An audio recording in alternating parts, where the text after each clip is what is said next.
ਜੇ ਤੁਸੀਂ ਸੈਂਕਸ਼ਨਸ ਦੇ ਬਾਵਜੂਦ ਸਗੋਂ ਆਇਲ ਸਪਲਾਈ ਉਹਨਾਂ ਤੋਂ ਵਧਾਈ ਹੈ ਤੇ then be ready for the consequences. America ਦੀ ਇਸ ਵਾਰਨਿੰਗ ਦਾ ਜਿੰਨਾ ਕੁ ਅਸਰ ਹੋਇਆ ਹੁਣ ਅਮਰੀਕਾ ਉਹਨੂੰ ਥੋੜ੍ਹਾ ਜਿਹਾ ਭਾਰਤ ਦੇ ਉੱਤੇ ਉਹ ਦਬਾਅ ਵੀ ਰੱਖ ਰਹੇ ਨੇ, ਪਰ ਐਟ ਦ ਸੇਮ ਟਾਈਮ ਉਹਨੂੰ ਥੋੜ੍ਹੀ ਜਿਹੀ ਰਾਹ ਦੇਣ ਦੀ ਕੋਸ਼ਿਸ਼ ਵੀ ਕਰ ਰਹੇ ਨੇ। US deputy NSA message to Delhi was not a warning। ਉਹਨੇ ਕਿਹਾ ਜੀ ਇਹ ਅਸੀਂ ਚੇਤਾਵਨੀ ਨਹੀਂ ਦਿੱਤੀ। ਉਹਨਾਂ ਨੇ ਕਿਹਾ ਵੀ ਅਸੀਂ ਇੰਡੀਆ ਤੋਂ ਐਕਸਪੈਕਟ ਕਰਦੇ ਹਾਂ ਕਿ ਇੰਡੀਆ ਦੀ ਸਿਰਫ 2% ਸਪਲਾਈ ਇਹਨਾਂ ਦੇ ਕਹਿਣ ਮੁਤਾਬਕ, ਹਾਲਾਂ ਪਹਿਲਾਂ ਰਿਪੋਰਟ ਤਾਂ 6% ਦੀ ਹੈ, ਉਹ ਰੂਸ ਤੋਂ ਆਉਂਦੀ ਹੈ। ਉਹਨਾਂ ਨੇ ਕਿਹਾ ਕਿ ਵੀ ਸੈਂਕਸ਼ਨਸ ਨੂੰ ਅਵਾਇਡ ਬਾਈ ਕਰੋ ਔਰ ਅਸੀਂ ਇਸ ਗੱਲ ਨੂੰ ਦੇਖ ਸਕਦੇ ਹਾਂ ਕਿ ਵੀ ਜਿਹੜਾ ਉਸ ਨੂੰ ਵਧਾਇਆ ਜਾ ਸਕਦਾ।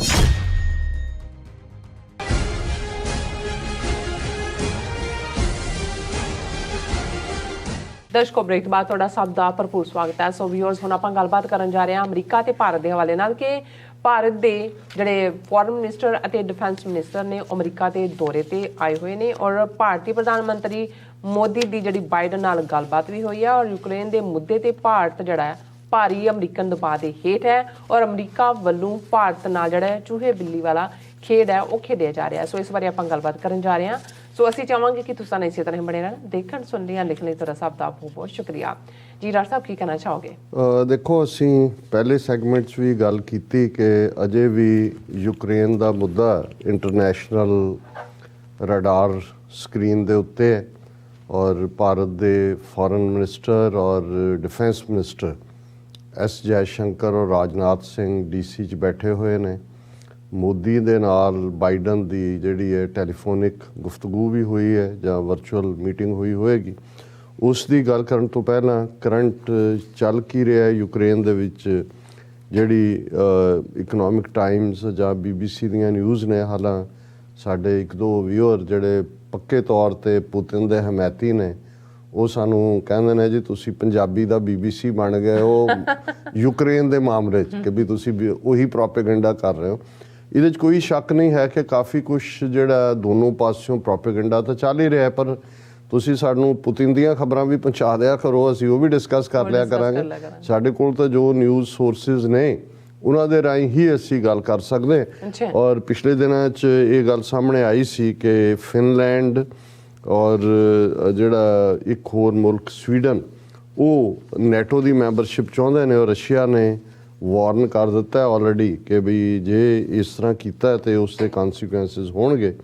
ਸੋ ਨਾਲ ਦੀ ਨਾਲ ਜਿਹੜਾ ਇਸ ਬਾਰੇ ਵੀ ਕਨਫਲਿਕਟਿੰਗ ਰਿਪੋਰਟਸ ਨੇ ਕਿ ਵੀ ਜਿਹੜਾ ਮੈਰੀਪੋਲ ਸਿਟੀ ਹੈ, ਕੁਝ ਸੋਰਸਿਸ ਦਾ ਇਹ ਕਹਿਣਾ ਵੀ ਆਲਮੋਸਟ ਉਹ ਕਲੈਪਸ ਹੋ ਚੁੱਕਾ। ਹਾਲਾਂ ਜ਼ੈਲੈਂਸਕੀ ਨੇ ਕਿਹਾ, ਯੂਕਰੇਨ ਪ੍ਰੈਜ਼ੀਡੈਂਟ ਨੇ, ਕਿ ਹਜ਼ਾਰਾਂ ਲੋਕ ਮਾਰੇ ਗਏ ਨੇ, ਪਰ ਅਜੇ ਰੂਸ ਫੌਜ ਕਬਜ਼ੇ ਦੇ ਨੇੜੇ ਤੇੜੇ ਵੀ ਨਹੀਂ ਹੈ।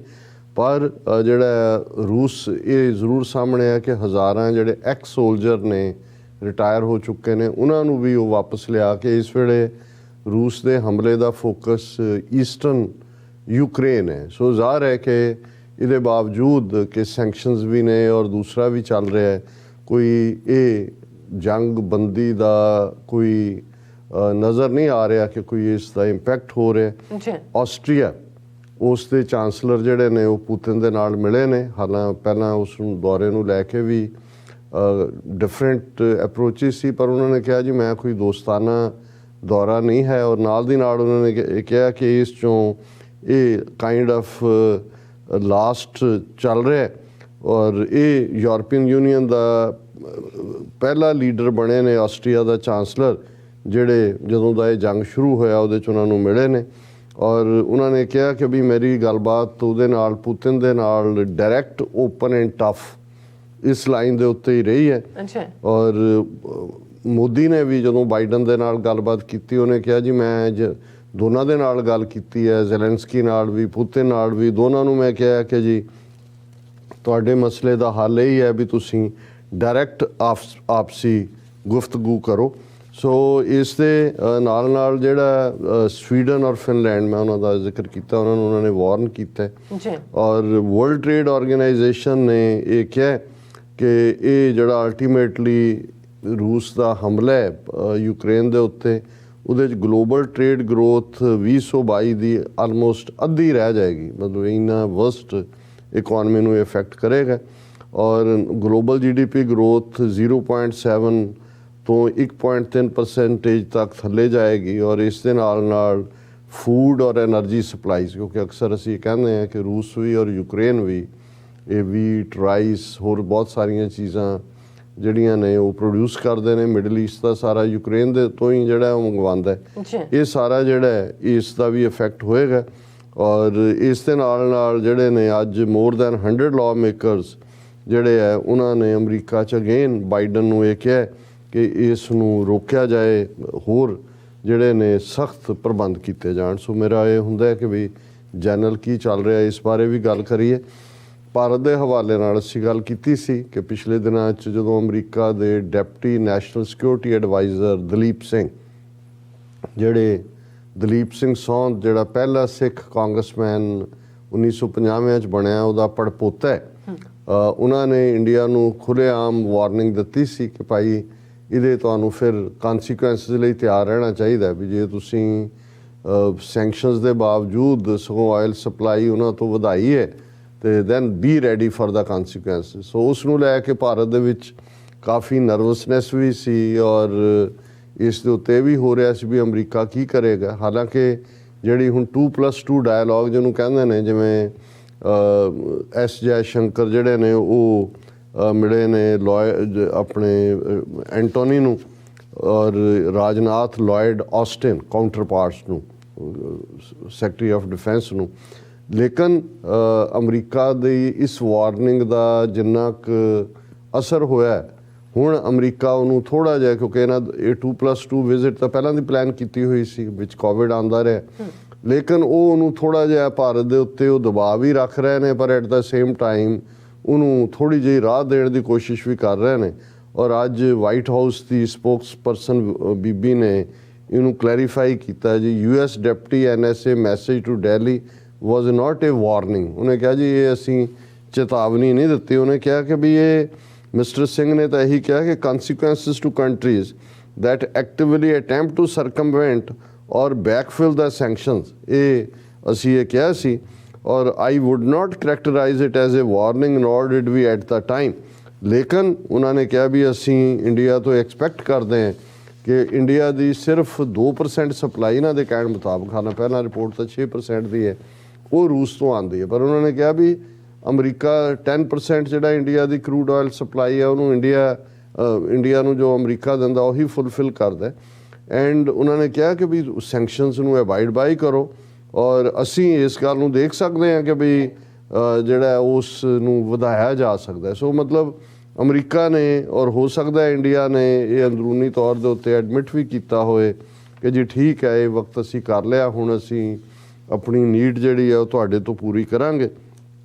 ਔਰ ਨਾਲ ਦੀ ਨਾਲ ਅਮਰੀਕਾ ਨੇ ਇਹ ਵੀ ਕਹਿਣ ਦੀ ਕੋਸ਼ਿਸ਼ ਕੀਤੀ, ਜਿਹੜੀ ਵਰਚੁਅਲ ਸਮਿਟ ਹੋਈ ਮੋਦੀ ਦੀ ਔਰ ਬਾਈਡਨ ਦੀ, ਔਰ ਉਹਦੇ 'ਚ ਮੋਦੀ ਨੇ ਖਾਸ ਤੌਰ 'ਤੇ ਜਿਹੜੀ ਇਹਨਾਂ ਦੀ ਮੀਡੀਆ ਦੀ ਰਿਪੋਰਟਿੰਗ ਹੈ, the two leaders covered the whole range of issues related to Russia and Ukraine. It was a very candid conversation. I think you will have seen even Prime Minister Modi's remarks at the top. He talks about it as well. There were very direct conversations. The Indian official कह रहा है जी बड़ी सीधी गलबात हुई और उन्होंने कहा कि भी बाइडन ने अगों कहा कि we know India is not a major consumer of Russian oil. ਇਹਦੀਆਂ ਕਰੰਟ ਇੰਪੋਰਟਸ ਤਾਂ ਸਿਰਫ 2% ਨੇ ਔਰ ਅਸੀਂ ਇਹ ਦੇਖ ਰਹੇ ਹਾਂ, but other countries have to make their own choices. ਅਸੀਂ ਮਤਲਬ ਇਹ ਹੈ ਕਿ ਵੀ ਇਹ ਜਿਹਨੂੰ ਤੁਸੀਂ ਕੈਟ ਐਂਡ ਮਾਊਸ ਗੇਮ ਕਿਹਾ ਕਿ ਇੱਕ ਵਾਰ ਉਹਨੇ ਫੜ ਕੇ ਚਿੱਥ ਲਿਆ ਥੋੜ੍ਹਾ ਜਿਹਾ, ਜਿਵੇਂ ਬਿੱਲੀ ਕਰਦੀ ਜਦੋਂ ਰੱਜੀ ਹੁੰਦੀ ਹੈ, ਫਿਰ ਛੱਡ ਦਿੱਤਾ ਹੈ, ਫਿਰ ਉਹ ਭੱਜੇ 2+2 ਡਾਇਲੋਗ ਜਿਹੜੇ ਇੱਥੇ ਪਹੁੰਚ ਗਏ ਅਤੇ ਨਾਲ ਦੀ ਨਾਲ ਇਹ ਮੈਸੇਜ ਵੀ ਇਹਨਾਂ ਨੇ ਦੇ ਦਿੱਤਾ ਕਿ ਭਾਈ ਇਹਦੇ ਤੁਹਾਨੂੰ ਕਨਸੀਕੁਐਂਸਿਸ ਵੀ ਭੋਗਣੇ ਪੈਣਗੇ। ਇਹ ਨਹੀਂ ਹੈ ਕਿ ਵੀ there is no free lunch ਕਿ ਵੀ ਤੁਸੀਂ ਅਮਰੀਕਾ ਤੋਂ ਸਹੂਲਤਾਂ ਲਈ ਜਾਓ ਜਾਂ ਉਹ ਇਹ ਐਕਸਪੈਕਟ ਕਰੋ ਕਿ ਚਾਈਨਾ ਦੇ ਅਗੇਂਸਟ ਜਿਹੜਾ ਅਸੀਂ ਤੁਹਾਡੇ ਨਾਲ ਖਲੋਈਏ। ਔਰ ਇਹ ਗੱਲ ਦਲੀਪ ਸਿੰਘ ਨੇ ਦਿੱਲੀ 'ਚ ਖਲੋ ਕੇ ਕਹੀ ਸੀ ਕਿ ਵੀ ਜਿੱਦਣ ਚਾਈਨਾ ਨੇ LAC ਦੇ ਉੱਤੇ ਅੱਗੋਂ ਹੱਲਾ ਬੋਲਿਆ, ਰੂਸ ਨੇ ਆ ਕੇ ਤੁਹਾਡੇ ਨਾਲ ਨਹੀਂ ਖਲੋਣਾ। ਸੋ ਇਟ ਨਾਟ ਓਨਲੀ ਕਿ ਉਹਨੇ ਇਹ ਕਿਹਾ ਕਿ ਵੀ ਕੌਨਸੀਕੁਐਂਸਿਸ ਲਈ ਤਿਆਰ ਹੋ, ਦੱਸ ਵੀ ਦਿੱਤਾ ਸੀ ਕਿ ਉਹ ਕੌਨਸੀਕੁਐਂਸਿਸ ਕੀ ਹੋਣਗੇ। ਔਰ ਇਸ ਸਾਰੇ ਦੇ ਚੱਲਦਿਆਂ ਹੁਣ ਇਹ ਓਵਰਬੋਰਡ ਜਾ ਕੇ ਕੋਸ਼ਿਸ਼ ਕਰ ਰਹੇ ਨੇ ਕਹਿਣ ਦੀ direct talks to resolve Ukraine Russia conflict, PM Modi tells Biden. ਔਰ ਇਸ ਸਾਰੇ ਦੇ ਨਾਲ ਨਾਲ ਜਿਹੜਾ ਇਹੀ ਰਿਪੋਰਟਿੰਗ ਅਜੇ ਤੱਕ ਇਹਨਾਂ ਦੀ ਹੋਰ ਤਾਂ ਗੱਲਬਾਤ 'ਚ ਕੀ ਨਿਕਲਿਆ ਕੀ ਨਹੀਂ, ਇਹ ਜ਼ਰੂਰ ਉਹਨਾਂ ਨੇ ਜਿਵੇਂ ਅਮਰੀਕਨ ਸਟਾਈਲ ਹੁੰਦਾ ਹੈ ਕਿ ਜੀ ਦੇਖੋ ਰਾਜਨਾਥ ਸਿੰਘ ਜਦੋਂ ਪੈਂਟਾਗਨ ਆਇਆ ਤਾਂ ਉਹਨੂੰ ਐਨਹਾਂਸਡ ਆਨਰ ਦਿੱਤਾ ਗਿਆ। ਐਨਹਾਂਸਡ ਆਨਰ ਇਹ ਹੈ ਜਦੋਂ ਕੋਈ ਅਦਰਵਾਈਜ਼ ਆਉਂਦਾ, ਇੱਕ ਤਾਂ ਆਨਰ ਹੁੰਦਾ ਕਿ ਜੀ ਹੱਥ ਮਿਲਾਇਆ, ਜਾਂ ਦੂਜਾ ਉੱਥੇ ਸੀ ਕਿ ਜੀ ਪੌੜੀਆਂ ਦੇ ਉੱਤੇ ਰੋਕ ਕੇ ਦੋਵਾਂ ਮੁਲਕਾਂ ਦੇ ਨੈਸ਼ਨਲ ਐਂਥਮ ਵੱਜੇ, ਐਨਹਾਂਸਡ ਆਨਰ ਕਾਰਡਨ। ਔਰ ਇਹ ਜਿਹੜਾ ਉਹਨੂੰ ਬਹੁਤ ਵੈਲਿਊਡ ਗੈਸਟ ਨੂੰ ਦਿੱਤਾ ਜਾਂਦਾ ਹੈ ਔਰ ਉਹਨਾਂ ਨੂੰ ਪੌੜੀਆਂ ਦੇ ਉੱਤੇ ਖਲੋ ਕੇ ਜਿਹੜਾ ਉਹ ਸਲੂਟ ਦਿੱਤਾ ਜਾਂਦਾ। ਔਰ ਇਹ ਉਹ ਸੋ ਮਤਲਬ ਇਹ ਹੈ ਕਿ ਵੀ ਇਹ ਵੀ ਅਮਰੀਕਨ ਵੀ ਫੋਕੇ ਤਾਮ ਝਾਮ 'ਚ ਵੀ ਤਾਂ ਯਕੀਨ ਕਰਦੇ ਨੇ ਭਾਰਤ ਨੂੰ ਇਹ ਦੱਸਣ ਦੇ ਲਈ ਵੀ ਕੋਈ ਗੱਲ ਨਹੀਂ ਹੈ, ਤੁਸੀਂ ਜਿਹੜਾ ਆਪਣੀ ਲਾਈਨ ਲਈ ਹੈ ਉਹਨੂੰ ਬਦਲੋ। ਔਰ ਇਸ ਦੇ ਉੱਤੇ ਸਾਡੇ ਭੈਣ ਜੀ ਅਮਨਜੋਤ ਕੌਰ ਹੋਰਾਂ ਨੇ ਸਾਨੂੰ ਲਿਖਤ ਜਿਹੜੀ ਹੈ ਵੀਕਐਂਡ 'ਤੇ ਭੇਜੀ ਸੀ। ਅਸੀਂ ਮਾਫੀ ਚਾਹੁੰਦੇ ਹਾਂ ਕਿਉਂਕਿ ਪਿਛਲੇ ਹਫਤੇ ਅਸੀਂ ਪ੍ਰੋਗਰਾਮ ਕੀਤੇ ਨਹੀਂ, ਉਸ ਤੋਂ ਪਹਿਲਾਂ ਦੀ ਲਿਖਤ ਹੈ। ਪਰ ਉਦੋਂ ਇਹ ਖਬਰ ਸੀ ਕਿ ਕਿਵੇਂ ਬੁਚਾ ਦੇ ਉੱਤੇ ਰਸ਼ੀਅਨ ਬੰਬਾਰਡਮੈਂਟ ਨੇ ਔਰ ਕਿੰਨਾ ਡੈਮੇਜ ਕੀਤਾ। ਤਾਂ ਉਹਨਾਂ ਨੇ ਲਿਖਿਆ ਸੀ ਕਿ ਸ਼ੇਮਲੈਸਨੈਸ ਆਫ ਇੰਡੀਆ, ਕਿ ਵੀ ਕਿਵੇਂ ਇਹ ਬਿਲਕੁਲ ਬੇਸ਼ਰਮੀ ਦਾ ਮੁਜ਼ਾਹਰਾ ਕਰ ਰਹੇ ਨੇ। ਉਹਨਾਂ ਨੇ ਲਿਖਿਆ ਕਿ genocide at Bucha in which Russian army killed and maimed even children should have been condemned by whole world. I am shocked how and why India remained silent, and IT cell and Bhagats of BJP, part of Indian media, are still defending Putin or blaming Zelensky or NATO. ਹਾਲਾਂਕਿ ਇਸ ਖਬਰ ਤੋਂ ਬਾਅਦ ਇਹ ਆਇਆ ਕਿ UN security council ਦੇ ਵਿੱਚ ਇਸ ਵਾਰ ਇੰਡੀਆ ਨੇ ਰੈਜ਼ੋਲੂਸ਼ਨ ਕੀਤਾ ਕਿ ਜੋ ਬੁਚਾ ਦੇ ਵਿੱਚ ਹੋਇਆ ਉਸ ਦੀ ਇੰਡੀਪੈਂਡੈਂਟ ਇਨਵੈਸਟੀਗੇਸ਼ਨ ਹੋਏ ਇਹ ਉਹ। ਸੋ ਉਹ ਇੰਡੀਆ ਨੇ ਇਹਨਾਂ ਦੋਨਾਂ ਹੀ Indian foreign minister defence minister ਦੇ ਅਮਰੀਕਾ ਆਉਣ ਤੋਂ ਪਹਿਲਾਂ ਇੱਕ ਕਵਾਇਦ ਜਿਹੀ ਕਰਕੇ ਦਿਖਾਈ ਕਿ ਜੇ ਅਸੀਂ ਰਸ਼ੀਆ ਦੇ ਉੱਤੇ ਆਪਣੀ ਪਾਲਿਸੀ ਬਦਲ ਰਹੇ ਹਾਂ। ਭੈਣ ਜੀ ਨੇ ਅੱਗੋਂ ਲਿਖਿਆ ਕਿ how and why has India sold out to this extent to Russia that it fears to condemn even what is obviously wrong. What happened to Panchsheel, non-alignment, peace in foreign policy? कि कितने गए? ये तो ड्रामेबाज नौटंकी master ने, ये कोई पहली बार नहीं है कि भी इंडिया ने रूस ਨੂੰ ਜਿਹੜਾ ਹੈ ਉਹ ਸ਼ੇਮਲੈਸਲੀ ਸਪੋਰਟ ਕੀਤਾ। 1979 ਚ ਜਦੋਂ ਸੋਵੀਅਤ ਯੂਨੀਅਨ ਨੇ ਇਨਵੇਡ ਕੀਤਾ ਅਫਗਾਨਿਸਤਾਨ ਨੂੰ, ਅਫਗਾਨਿਸਤਾਨ 'ਚ 1 ਮਿਲੀਅਨ ਉਹਨਾਂ ਨੇ ਅਫਗਾਨ ਮਾਰਿਆ, 2 ਮਿਲੀਅਨ ਤੋਂ ਜ਼ਿਆਦਾ ਇੰਡੀਆ ਹਮੇਸ਼ਾ ਹੀ ਸਪੋਰਟ ਕਰਦਾ ਰਿਹਾ। ਉਸ ਤੋਂ ਪਹਿਲਾਂ ਚੈਕੋਸਲੋਵਾਕੀਆ, ਹੰਗਰੀ, ਪੋਲੈਂਡ ਇਹੀ ਲਾਈਨ ਰਹੀ ਹੈ। ਆਪਣੇ ਮੁਲਕ ਦੇ ਵਿੱਚ ਇੰਡੀਆ ਨੇ ਸਿੱਖਾਂ ਦੇ ਨਾਲ, ਕਸ਼ਮੀਰੀਆਂ ਦੇ ਨਾਲ, ਭਾਰਤ ਭਰ ਦੇ ਮੁਸਲਮਾਨਾਂ ਦਲਿਤਾਂ ਦੇ ਨਾਲ ਕੀ ਕੀਤਾ। ਫਿਰ when Russia calls killings of children as propaganda, it reminds me of lies by India denying killings of kids, women, seniors in operation Blue Star. ਬਿਲਕੁਲ ਠੀਕ ਹੈ ਕਿ ਜਦੋਂ ਹੁਣ ਇਹ ਖਬਰਾਂ ਆਉਂਦੀਆਂ ਨੇ ਕਿ ਭਾਈ ਬੁਚਾ ਦੇ ਵਿੱਚ ਕੀ ਹੋਇਆ, ਰਸ਼ੀਆ ਕਹਿੰਦਾ ਇਟਸ ਵੈਸਟਰਨ ਪ੍ਰੋਪੇਗੈਂਡਾ। ਜੋ ਇਹੀ ਗੱਲ ਅਸੀਂ ਦੇਖਦੇ ਹਾਂ ਕਿ ਜਦੋਂ ਇਹ ਖਬਰਾਂ, ਹਾਲਾਂ ਉਦੋਂ ਸੋਸ਼ਲ ਮੀਡੀਆ ਨਹੀਂ ਸੀ, ਕਿ ਦਰਬਾਰ ਸਾਹਿਬ ਦੇ ਹਮਲੇ ਵੇਲੇ ਕਿਵੇਂ ਬੱਚੇ, ਬੀਬੀਆਂ, ਬਜ਼ੁਰਗ ਮਾਰੇ ਗਏ, ਉਹਨਾਂ ਨੂੰ ਉਹ ਅਫਵਾਹਾਂ ਕਹਿੰਦੇ ਸੀ ਕਿ ਗਲਤ ਅਫਵਾਹਾਂ ਫੈਲਾਈਆਂ ਜਾ ਰਹੀਆਂ ਨੇ। I feel no sympathy for Russia as I have read in Sangat ਸਿੰਘ's book The Sikhs in History that USSR was involved in planning Operation Blue Star and Operation Wood Rose, and Indira government took advice from USSR in so-called counter-insurgency operations in Punjab, and USSR gave them idea of eliminating male population. ਇਹ ਤਾਂ ਬਿਲਕੁਲ ਸੰਗਤ ਸਿੰਘ ਹੋਰਾਂ ਨੇ, ਕਿਉਂਕਿ ਉਹ ਖੁਦ higher level official ਸੀ, foreign policy ਬਣਾਉਣ ਵਾਲਿਆਂ 'ਚ ਹੀ ਨਿਊ, ਉਹਨਾਂ ਨੇ ਤਾਂ ਹੋਰ ਵੀ ਬਹੁਤ ਕੁਛ ਇਨਕਸ਼ਾਫ ਕੀਤੇ ਨੇ। ਪਰ ਇਸ ਤੋਂ ਇਲਾਵਾ ਵੀ ਡਿਫਰੈਂਟ, ਇਹ ਤਾਂ ਪਤਾ ਹੀ ਹੈ ਕਿ KGB ਦਾ ਹੈੱਡਕੁਆਟਰ ਹੀ ਦਿੱਲੀ ਬਣਿਆ ਹੋਇਆ ਸੀ। ਔਰ ਜੋ ਕੁਛ ਜੂਨ 84 ਦੇ ਵਿੱਚ ਹੋਇਆ, ਮਾਰਗਰਟ ਥੈਚਰ ਦਾ ਪਤਾ ਤਾਂ ਬਾਅਦ 'ਚ ਲੱਗਾ ਜਦੋਂ ਡੀਕਲਾਸੀਫਾਈ ਹੋਏ। ਲੇਕਿਨ ਜਿਹੜਾ KGB ਦਾ ਰੋਲ ਹੈ, ਔਰ ਜ਼ਾਹਰ ਹੈ ਵੀ ਇਹ ਜਿਹੜਾ ਅੱਜ ਪੁਤਿਨ ਪ੍ਰੈਜ਼ੀਡੈਂਟ ਹੈ ਰਸ਼ੀਆ ਦਾ, ਇਹ KGB ਦਾ ਵੀ ਹੈੱਡ ਰਿਹਾ। ਇਹਨਾਂ ਦਾ ਰੋਲ ਬੜਾ ਕਲੀਅਰ ਹੈ, ਜਿਵੇਂ ਸੰਗਤ ਸਿੰਘ ਹੋਰਾਂ ਨੇ ਵੀ ਮਾਰਕ ਕੀਤਾ। India has used help of Russia to kill innocents earlier. I see no reason to support this country, though I understand they support it as it is close to India, and perhaps India needs it to counter China or feel indebted to Russia for helping them in 1971 war, and 80% of India's defense equipment till date is bought from Russia. ਇਹ later part ਬਿਲਕੁਲ true ਹੈ।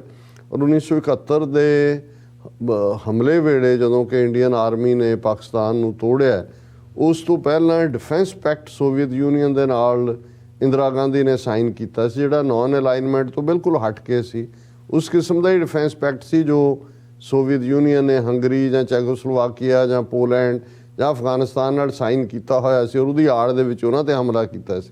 ਸੋ ਉਹ packet ਹੀ in fact reason ਸੀ ਜਦੋਂ ਕਿ India ਖੁੱਲ੍ਹ ਕੇ Soviet union ਦੇ block 'ਚ ਰਿਹਾ, ਭਾਵੇਂ ਉਹਦਾ ਰਸ਼ੀਆ ਬਣ ਗਿਆ।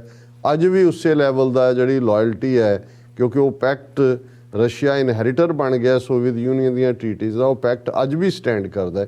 ਸੋ ਇਹ ਉਹਦੀ ਇੱਕ ਬੈਕਗਰਾਊਂਡ ਹੈ। ਔਰ I see no reason to support, ਜਿਵੇਂ ਉਹਨਾਂ ਨੇ ਮੈਂ ਇਹ ਪੜ੍ਹ ਦਿੱਤਾ, but India so called higher moral ground and non aligned foreign policy is in tatters now, as India blindly takes sides of Russia, and Indian media ruling BJP have unleashed massive anti-USA, anti-Zelensky and anti-Ukraine propaganda behaving like Putin's personal IT cell. ਇਹ ਬਿਲਕੁਲ ਠੀਕ ਹੈ। ਇਕੱਲਾ BJP ਜਾਂ government ਹੀ ਨਹੀਂ, ਜੇ ਤੁਸੀਂ opposition ਦੇ ਐਂਗਲ ਤੋਂ ਵੀ ਦੇਖੋ ਤੇ ਕੋਈ ਆਵਾਜ਼ ਭਾਰਤ ਦੇ ਵਿੱਚ ਕਾਮਨਰ ਲਈ, ਚਲੋ ਤੁਸੀਂ ਪਾਲਿਸੀ ਨੂੰ ਸਪੋਰਟ ਵੀ ਕਰੋ, ਪਰ ਜੋ ਯੂਕਰੇਨ ਦੇ ਕਾਮਨ ਲੋਕ ਸਫਰ ਕਰ ਰਹੇ ਨੇ ਬੰਬਾਰਡਮੈਂਟ ਨਾਲ, ਜ਼ੁਲਮਾਂ ਨਾਲ, ਉਸ ਦੇ ਉੱਤੇ ਕੋਈ ਆਪੋਜੀਸ਼ਨ ਪਾਰਟੀ ਵੀ ਜਿਹੜੀ ਹੈ ਉਹ ਮੂੰਹ ਖੋਲਣ ਨੂੰ ਤਿਆਰ ਨਹੀਂ। I am not able to grasp why Modi's India suddenly whipped such anti-USA, anti-West sentiments in media and online, what happened to them and how they are shifting from pro-USA psychophancy to anti-USA hatred. ਸੋ ਇਹ ਸਾਈਕੋਫੈਂਟ ਨੇ, ਇਹਨਾਂ ਨੂੰ ਜਦੋਂ ਲੱਗੇਗਾ ਇਹ ਜਿਹੜੇ ਪਾਸੇ ਮਰਜ਼ੀ ਘੁੰਮ ਜਾਣ, ਪਰ ਇਸ ਵੇਲੇ ਇਹਨਾਂ ਨੂੰ ਰਸ਼ੀਆ ਦੇ ਕਰੀਬ ਰਹਿਣਾ, ਜਿਹੜਾ ਉੱਥੇ ਉਹਨਾਂ ਦੇ ਕਰੀਬ ਨੇ, ਇੱਥੇ ਆ ਕੇ ਇਹਨਾਂ ਦੇ ਤਰਲੇ ਕਰ ਰਹੇ ਨੇ। ਜੀ ਦੇਖੋ, ਮੋਦੀ ਨੇ ਤਾਂ ਕਹਿ ਦਿੱਤਾ ਕਿ ਜੀ ਸਿੱਧਾ ਜ਼ੈਲੈਂਸਕੀ ਨੂੰ, ਪੁਤਿਨ ਨੂੰ ਕਿ ਆਪਸ 'ਚ ਗੱਲਬਾਤ ਕਰੋ। I feel Sikh community must independently condemn atrocities in Ukraine and make their stand clear that they are not like other Indians. ਬਿਲਕੁਲ ਤੁਸੀਂ ਠੀਕ ਫਰਮਾਇਆ, ਔਰ ਇਸ ਦਾ ਹੀ ਮੁਜ਼ਾਹਰਾ ਅਸੀਂ ਕੀਤਾ ਜਦੋਂ ਕਿ ਯੂਕਰੇਨ ਦੇ ਨਾਲ ਹਾਂ ਦਾ ਨਾਰਾ ਹੀ ਨਹੀਂ ਮਾਰਿਆ, ਯੂਕਰੇਨੀਅਨ ਝੰਡੇ ਦੇ ਨਾਲ ਉਸ ਜਿਹੜਾ ਕਿ ਉਸ ਮਾਰਚ ਦੀ ਇੱਕ ਵੱਡੀ ਅਟਰੈਕਸ਼ਨ ਵੀ ਸੀ। ਅਸੀਂ ਇਹ ਮੈਸੇਜ ਦਿੱਤਾ ਕਿ ਅਸੀਂ ਇੰਡੀਆ ਦੀ ਜਿਹੜੀ ਜੈਨੋਸਾਈਡਲ ਲਾਈਨ ਹੈ ਆਪਣੇ ਲੋਕਾਂ ਦੇ ਉੱਤੇ, ਔਰ ਜੋ ਪੁਤਿਨ ਆਮ ਜਿਹੜੇ ਯੂਕਰੇਨੀਅਨ ਲੋਕਾਂ ਦੇ ਉੱਤੇ ਸਿਵਿਲੀਅਨਸ 'ਤੇ ਕਰ ਰਿਹਾ, ਅਸੀਂ ਉਸ ਨੂੰ ਫੁੱਲੀ ਕੰਡੈਮ ਕਰਦੇ ਹਾਂ।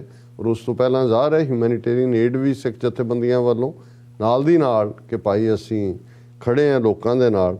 ਆਈ feel shocked at extent of pro Putin ਭਗਤੀ ਇਨ ਇੰਡੀਆ।